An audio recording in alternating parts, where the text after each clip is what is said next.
And now Tom Speth from the Office of Research and Development will help moderate the small system webinar and introduce the speakers. Okay, great, Anna, thanks. Can you hear me? You can, yes. Okay, thank you very much. Okay, welcome to EPA's monthly webinar series for small systems. Today's topic is lead in schools and selecting lead-free plumbing products. If you need a support, there's the number on the screen right there toward the bottom.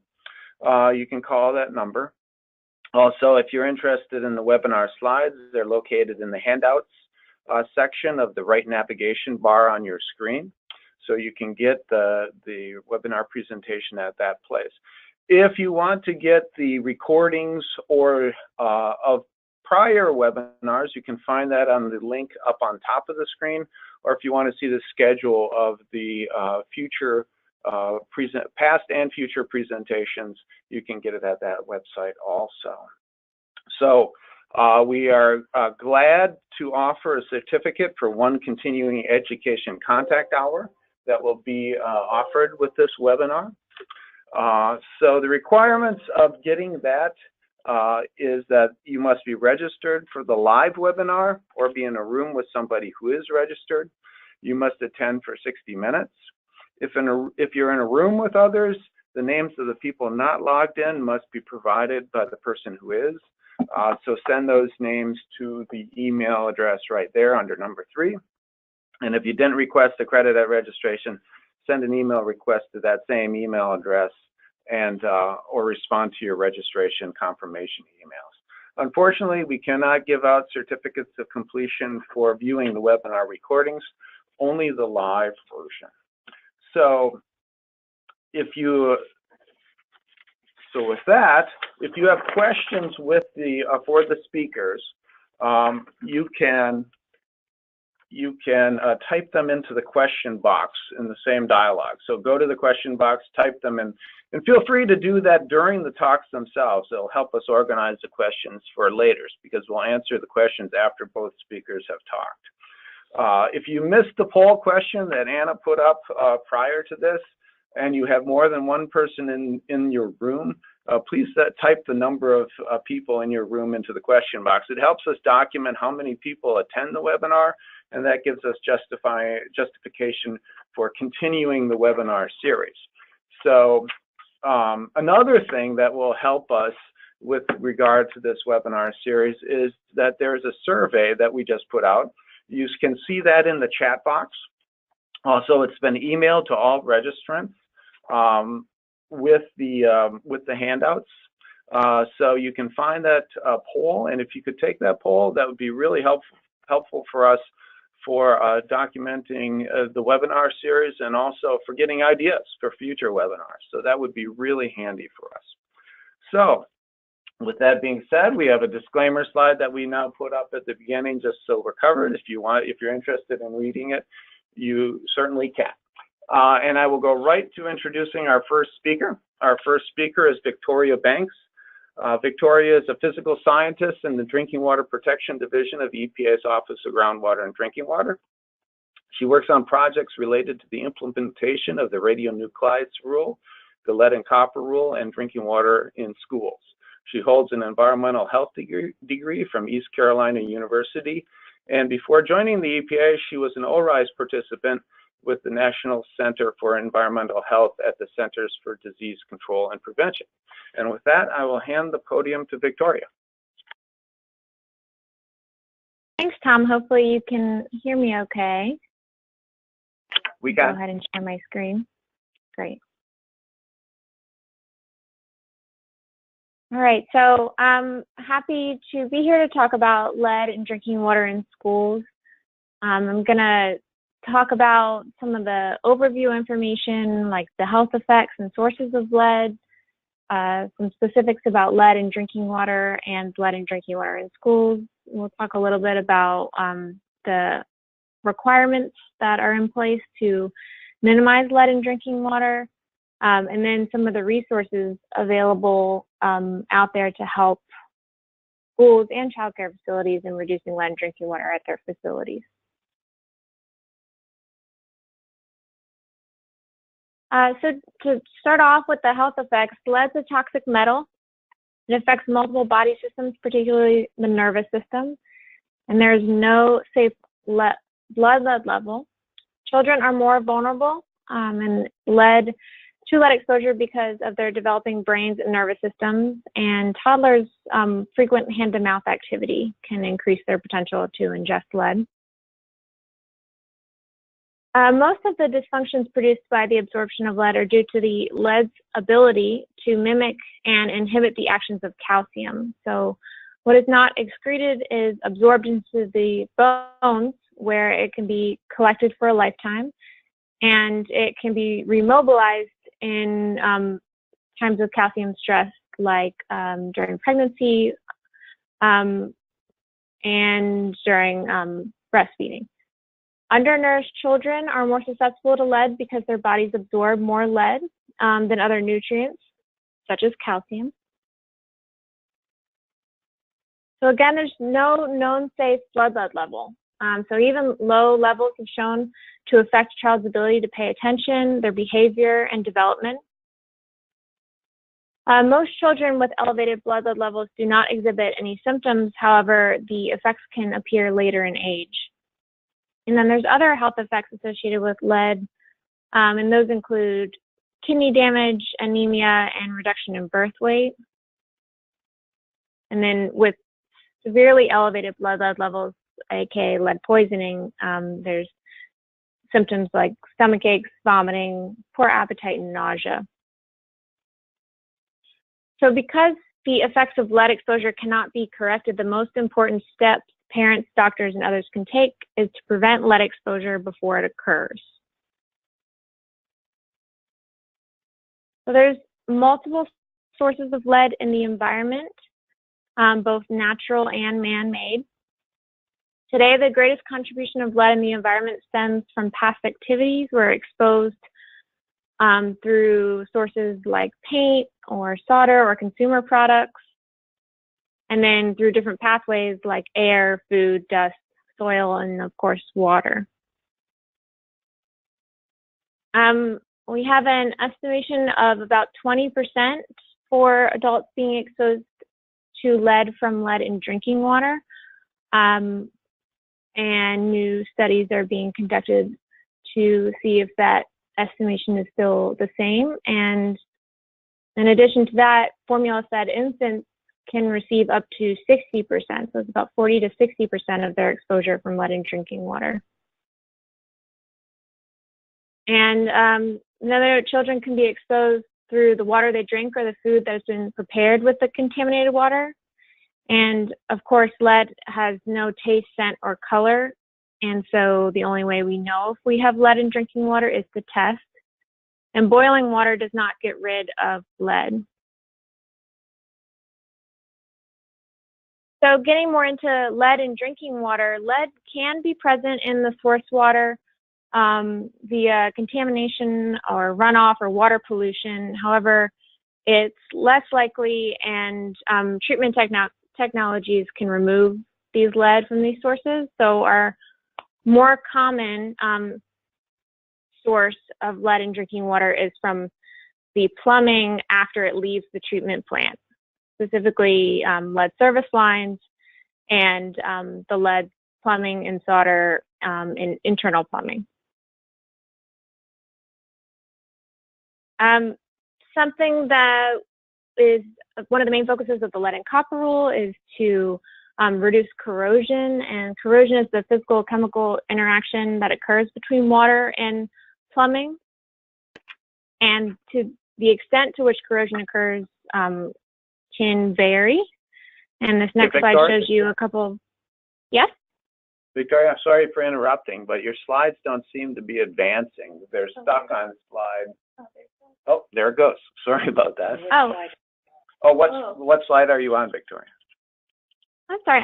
I'm on slide 12. Hopefully you can see the slide on corrosion. Yes, we can see it now. Thanks.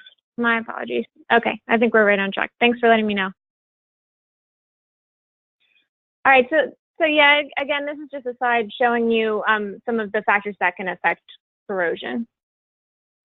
So jumping into how lead in drinking water is regulated, There's the lead ban of 1986, which required only lead-free materials to be used. And then jumping down to the bottom of the slide, in 2011, there was the Reduction of Lead in Drinking Water Act, which further reduces the amount of lead by redefining what lead-free means. And then we had the Lead Contamination Control Act of 1988, and those that work with schools may be more familiar with this one. It was made to reduce the lead in drinking water at schools and child care facilities, and it banned lead-lined water coolers. It required EPA to come up with a guidance. However, the implementation and enforcement of the testing portion of the LCCA has been at each state's discretion. And then, of course, there's the lead and copper rule, which is a rule that places requirements on public water systems. And it requires them to minimize corrosivity, tests for lead and copper, along with a variety of other things if they were to exceed the lead or copper action level.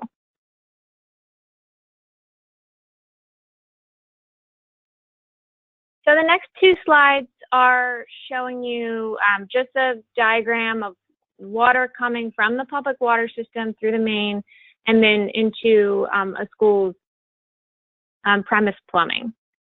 So something that's really important to note here is that there are testing requirements for public water systems. However, most schools are not considered public water systems. EPA has an inventory of about 7,000 water systems that are required to comply with the lead and copper rule that identify as a school or child care facility, but the vast majority get their water from another municipality. And so here's the water leaving the water treatment plant and entering the school facility. And, you know, another critical note is that although the water system may be able to minimize lead levels via corrosion control or other means, and they are meeting all of the EPA standards, the individual plumbing within the school's facility may be causing a problem with elevated lead levels. So that's why it's very important to do the additional testing in the schools to make sure that that we have low lead levels and aren't unnecessarily exposing children, teachers, and staff.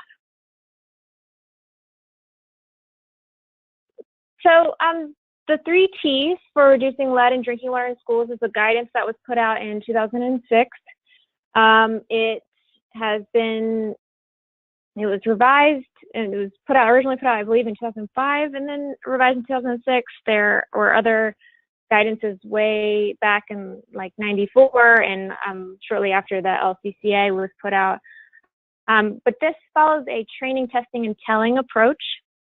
It includes tools and important information. It includes sampling protocols and things to think about when communicating with the school community and the staff. And this slide is kind of showing you roughly kind of the steps through going through and implementing a 3 T's or lead and drinking water testing program. And one of the important things that I want to point out is that although the document may follow a 3 T's training, testing, telling kind of structure, these T's are happening all throughout the program as those that have implemented it will know. And one of the big ones is the telling. And so something that we've seen, especially over the past few years, is schools needing to think more about the communication and the communication strategy. And I say schools, but I mean districts or local government or even state governments that are implementing these programs need to think about the communication before testing even begins, kind of coming up with a strategy, how they're going to keep everybody in the loop, whether that's setting up an email or a hotline or hosting workshops or sending out letters to parents. So that's just an example of something that happens, you know, throughout the whole process. So the first one's training, and that includes a lot of the background stuff that we've already talked about. The document itself, along with a lot of EPA's web pages, can provide more information to anyone who's going to be involved in this program so they can understand the potential risks and the problems and what the options are. The other important aspect to the training section is the planning your program and establishing partnerships. So in planning your program, one of the first things that would be done is assigning the roles. You want to consider who and how many need to be involved before starting a program, so that way there are point of contacts, so that way things can be followed through on, and it just kind of continues the collaboration and organization throughout the whole program. Another big one, but sometimes not always as obvious, is keeping school records and reviewing old records. And then getting into the partnerships, we have seen a variety of different types of partnerships across the country, and that's great. So one example is the water supplier. There are examples happening where water suppliers and school districts are teaming up to do the sampling in the schools. The water supplier may or should have more information on the water quality being served. They could also maybe provide information about plumbing or maybe different testing protocols. So that partnership's a really great one. And then there's the local health office, and this could be super important. And I would say super important, especially when it comes to communicating the health information that is needed when sharing results or before even starting the program. There's a lot of ways that the local health office can be involved. Then there's the state drinking water programs, and this can happen in a variety of different ways. For example, some state drinking water programs or Department of Health have put forth regulations, so that would be an ongoing collaboration between the schools and that drinking water or health, or excuse me, Department of Education program. There's also state resources that might be available, whether they be potential funding resources, but also just guidance and recommendations that may be out there. So that's another important partnership. And then there's the labs, and this is a great partnership. The labs can maybe come out and help do some of the testing, or maybe they can help with the analysis of the water samples. So something that's recommended is to go out and maybe even talk to your State Department to identify certified laboratories that you can potentially work with. And then lastly, it's local community organizations. And these can be a variety of organizations depending on what's available in the community. And one of the big ones I would say is like the Parent-Teacher Association and the volunteer groups, the people who might be able to help get the word out, or maybe even host events, or if trained, just take samples. So jumping into the second T, testing, and there's three main components here. There's assessment and strategy, there's actually conducting the sampling, and then there's remediation. So again, the recommendation is to review available records. Maybe sampling has happened before in the school, and another recommendation is to develop a plumbing profile. And what this means is to do almost a walkthrough through the facility and kind of identify where are the outlets, fixtures, faucets that are used for drinking water. Anything else that's noticed, like for example, is there a filter on one of them? Do you know the age of some of the plumbing in one area? Maybe a new portion of the school was built, and so that is not as old as your other portions of the school. So these are things that you can note in your plumbing profile, and this is actually another portion of the 3Ts document, but we've also seen folks take it kind of into their own style and hands and modify it to best fit their scenarios.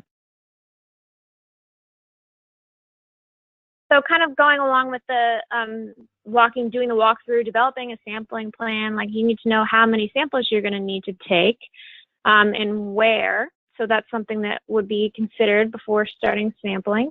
And this slide lists some of the priority sample sites with some of the obvious ones like drinking water fountains and kitchen sinks. But there's others that may be less obvious, like home economic sink rooms or teacher's lounge or nurse's office sinks, and so on and so forth. So I'm not going to get into too much detail about the sampling protocol, but I'll touch on it somewhat briefly. We've got a two-step sampling protocol identified in the 3 Ts. They are both 250 milliliter samples. The intent of the sampling protocol is to pinpoint the potential lead sources. So for example, is it the fixture or is it behind the wall? Is it the interior plumbing or the lateral pipes? So the sampling or testing section of the 3 Ts includes some information about how to take the samples. Not every fixture is the same, so there may be some things to consider when taking samples at different types of faucets or fixtures.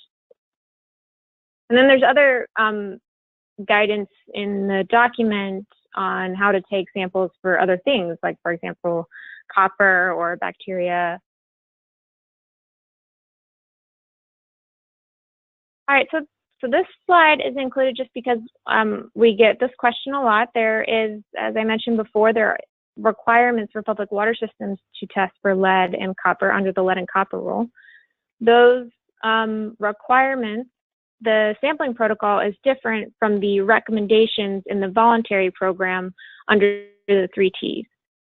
So just a general note that the lead and copper rule sampling is larger, and it's taken in homes, and it's meant to give a system-wide look at lead levels and how well corrosion control treatment or minimizing corrosion is doing. And the school sampling is a little different. It's a smaller sample volume, and it's meant to pinpoint, as I mentioned before, the lead sources. So it's a smaller sample volume trying to capture different sections and profiling the plumbing.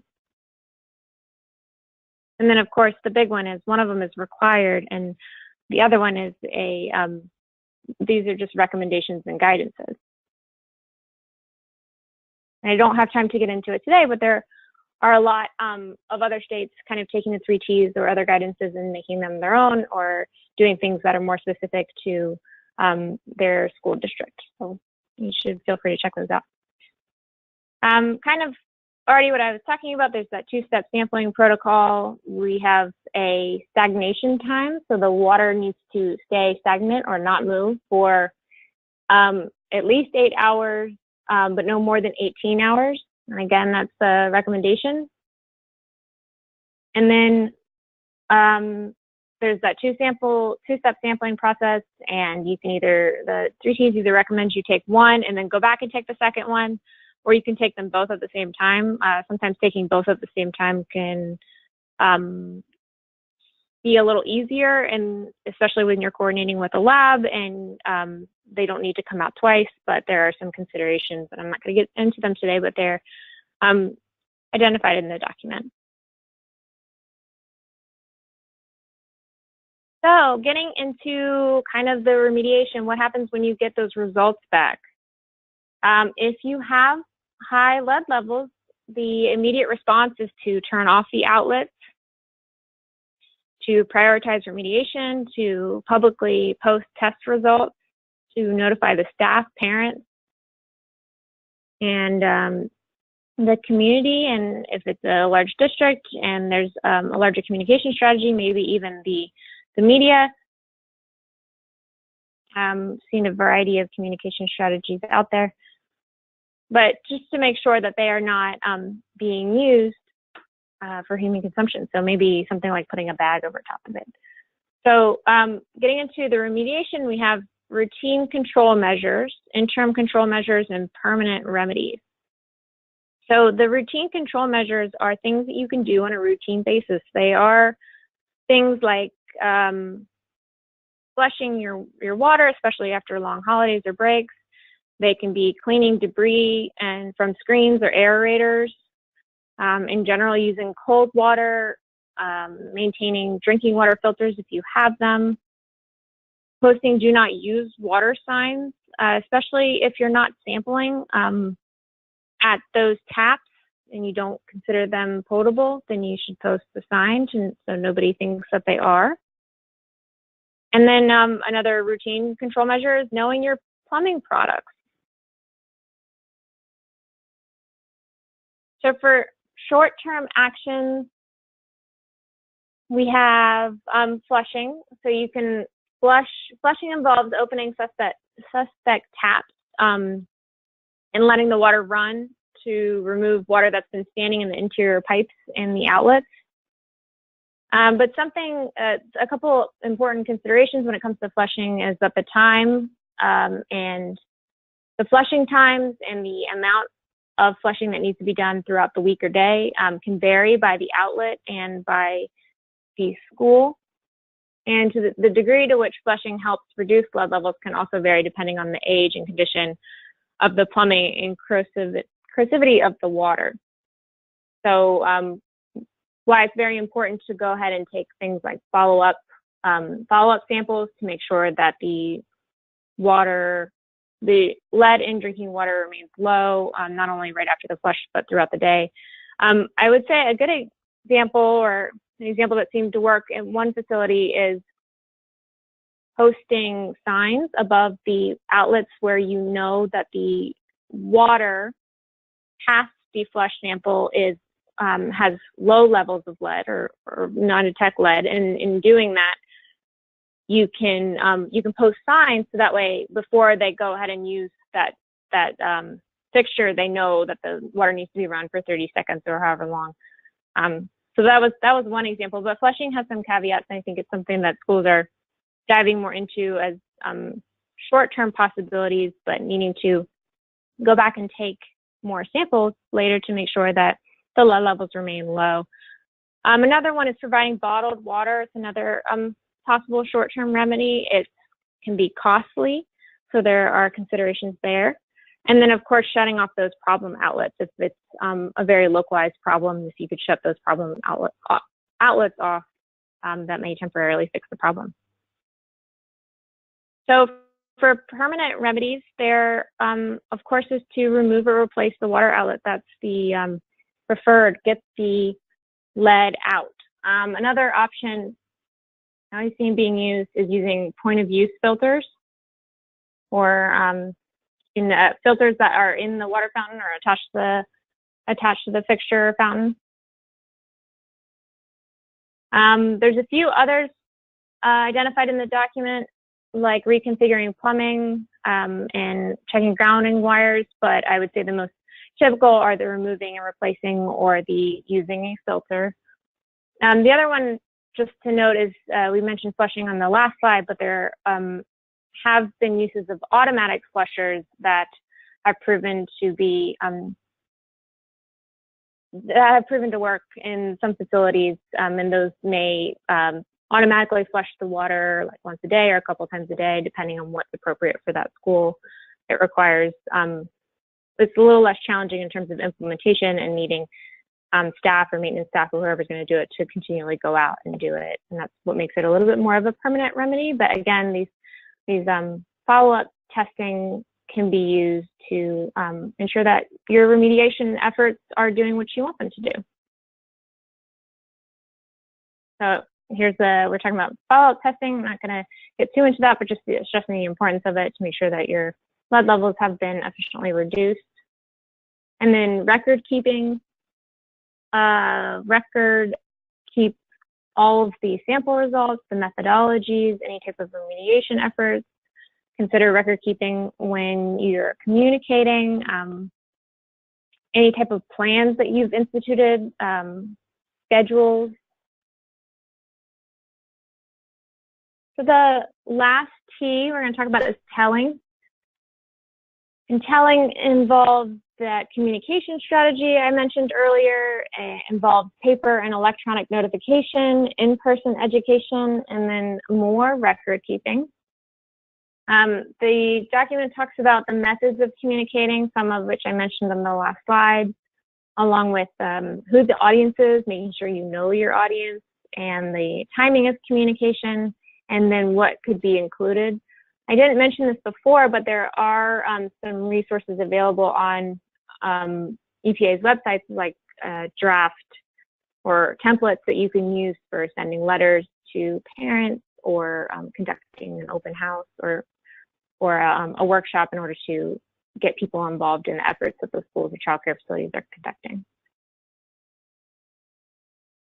Again, these are just examples. There's press releases, there's flyers, there's mailbox or paycheck stuffers. And then here's some of that presentations, open houses, posters, and information tables. And again, the record keeping kind of happens throughout the whole process, just to make sure that you can understand what has happened and what needs to happen in the future, and enables complete transparency. Another important part to the record keeping is if someone were to come in that's newer to the program, they would have a way of going back and seeing what's already done before, and kind of allows the program to continue to move forward instead of having to backtrack at all. So I've been mentioning throughout the resources, this is the lead in drinking water in schools and child care facilities page. There is a EPA schools page, which talks about a number of other things, but this one's got specific information about lead in drinking water. And the link's there, so you guys should get that in the handout. Another two documents I just wanted to point out are these best management practices documents, and they're for schools that are public water systems and those that aren't. And this talks about generally overall improving water quality, including the reduction of lead, but it kind of talks about those routine practices that we discussed a little bit earlier on. Here are additional resources. There's that school's homepage that I mentioned. There's a link to the 3Ts itself, that drinking water in schools and child care facilities page, along with information and links to the lead and copper rule page, and a few other good resources, including the Kellogg Foundation document, which I've heard is really helpful and I've read, and it's pretty good. And so I'll leave the rest for you all to check out. And I believe now I can pass it over to Michelle. All right, thanks, Victoria. So a few housekeeping duties before we switch over to Michelle, if you don't mind. First of all, if you missed it at the beginning or didn't get around to it, there's always a chance to go back to, so the poll question was put out early in the webinar, and if you missed the poll question, please go to the questions box and put in the number of people in your room. If it's more than one, if it's just yourself, don't bother. But if you have more than one person in your room, please put that number in the questions box, and that helps us justify the webinar series. Also, I mentioned prior that in the survey, there's a survey out in your chat box, and also it was emailed to all registrants with the handouts for this webinar. So please fill out the survey. Both it will help us document the webinar series, and also it will help us improve it with ideas about topics in the future and potential speakers, if you don't mind. With that being said, we'll move to the next speaker, which is Michelle Latham, and then we'll handle questions at the end of Michelle's talk for both speakers. Keep the questions coming, because we've got a number of questions this month, and keep them coming, and we'll try to get through as many as we can. So with that, I will introduce Michelle. Michelle's a biologist with EPA's Office of Research and Development, where she manages research outputs and has served as the technical communications and outreach lead For a large portion of her efforts at EPA has been focused on drinking water, particularly small systems. Michelle has a BS in biology and an MED from Xavier University in Cincinnati, Ohio. And with that, I will hand the podium off to Michelle. Okay, thanks, Tom. Okay, so I'm going to jump right in. This is a tool that was developed, and a lot of you may already be familiar with this tool. It's been out for a few years now, but we kind of wanted, it went along nicely with Victoria's talk. It was actually mentioned in her talk a couple of times as a resource, and we wanted to bring this up again just because of a lot of lead concerns in communities right now, and a lot of people may not be familiar with this document that we produced. So I'm going to go ahead, just a brief background. In January 2014, the Reduction of Lead in Drinking Water Act was implemented, which changed the definition of lead-free in the Safe Drinking Water Act. And although the Safe Drinking Water Act does not currently include a federal requirement for certification of products, there may actually be state laws or local laws, or maybe certain other entities that do require that. But as of right now, as of this month, there is no federal requirement. So the driver for this tool that we developed started prior to the act actually being implemented. We wanted to make sure that water systems or contractors, anyone installing plumbing material was ready, and also utilities themselves were ready for this change. So we wanted to give users a way to find lead-free products on the shelf. So, and states, utilities, consultants, they found it difficult to provide guidance to people on how to find lead-free products. And small systems also may have been stocked with inventory, not knowing was that inventory going to meet the requirements of the Act. So it was a way to help them review their inventory. And also retailers themselves may not, and still may not be aware of some of the regulation of the new reduction in lead. So we wanted, there were a lot of people that could be helped by this document. So some of the issues with identification of lead-free products, keep in mind this has gotten better because the law went into effect, but there still may be stock on the shelves that people are not aware of that don't meet the new requirement. So one of the issues is there's not a universally used lead-free mark. Some manufacturers may use their own mark or logo. Also, there's 8 certification bodies, third-party certification bodies, and they each have their own certification mark. And also, there can be fraudulent use of marks. So, and we'll get into that here in a little bit. But again, just to reiterate, this is not required by the Safe Drinking Water Act, but it can increase confidence that you're purchasing products, especially, you know, if you're looking to purchase them for schools, that they meet the new well, the lead-free requirement that was passed in 2014. So certification bodies and their marks, I'll just quickly go through that. I mentioned before there's 8 third-party bodies. They all have different approved certification marks and required text that goes along with those marks. And yeah, the text, the third bullet is just again mentioning the text here that may be required. The mark may not be enough. There may actually need to be additional text as well. So the standards that you're going to see, I'm not going to go into these in detail, but these are the different standards. Some of them are pre-2014 and were, so what you'll see, the NSF, you'll see the third one, 61 Annex G was actually retired, but that doesn't mean you won't still see it on products. So there could be products that were, have been on the shelf since pre-14, so that still may show up. What you'll typically see now is NF61 combined with 372, sometimes just 372. And just to briefly mention, there is talk about possibly integrating 372 into 61 for one mark, but that's something that may happen in the future, so I won't go into that right now. And also California did have their own mark, so the AB 1953, which you may also see on products. So this tool is available on our webpage. The link is here. It has 3 main pages. There are several other pages that were created for the individual certification bodies, just in case people wanted larger.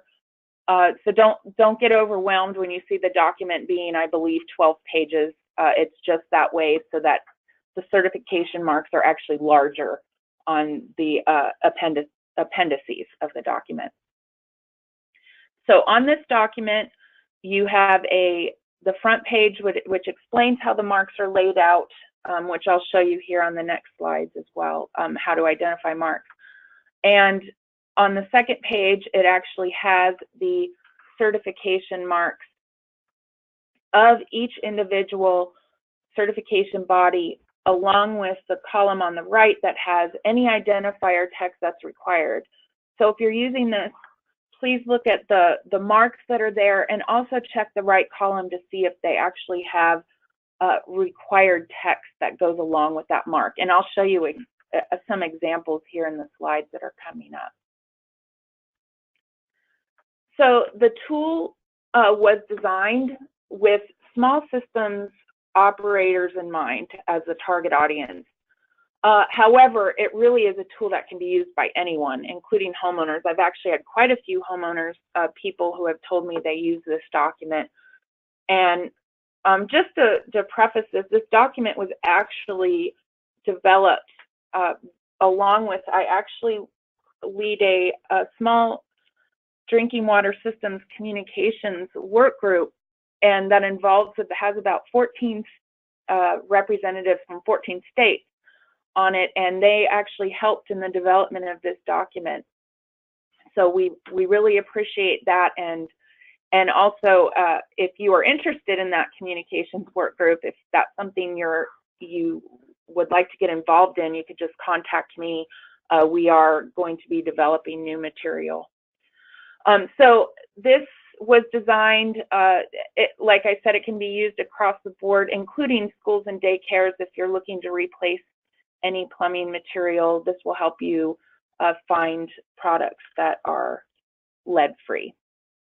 And you can download it on a smartphone or tablet, and you can also print it. So it can be used either way depending on your audience and how they like to receive this material. So I'm just going to give you a few examples here really quick of what to look for.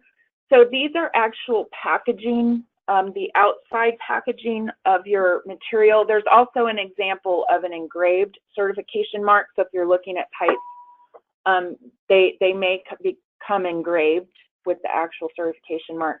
But you can see here, these are 372 marks, and you can see that there's a certification mark, for example, the UL mark, but also to the left, they do require identifier text. So you can see here that it's NSF ANSI certified 372. And also on the right, the CSA, you can see that as well. It actually has the 61372. Here's just a couple examples of 61G. This was the one I mentioned that's actually retired now, but you may still find it. And you can see here on the right, there's also an engraved example. So you may actually find this on your piping material itself if it doesn't have a package, or even if it does, it may still be engraved. But another example of 61G here, and this actually has the identifier text to the right, and you'll see it goes along the 61 Annex G. And also here we have an example of the California code that I had mentioned. You can see here it's actually below the certification marks, and that does indicate certification to lead-free standards. Some examples I wanted to show here. This is where some of the confusion has come in the past. Now, I do want to say that these examples, it does not necessarily mean that these are not lead-free and do not meet the standard. These are just examples of products that if you're concerned that it may not meet the standard, the best thing to do is to contact these manufacturers. And because these are not official certification marks or identifier text from the 8 third-party bodies, so these are just examples of what you might see, and if you do, you have the option to contact the manufacturer if you want to confirm that certification.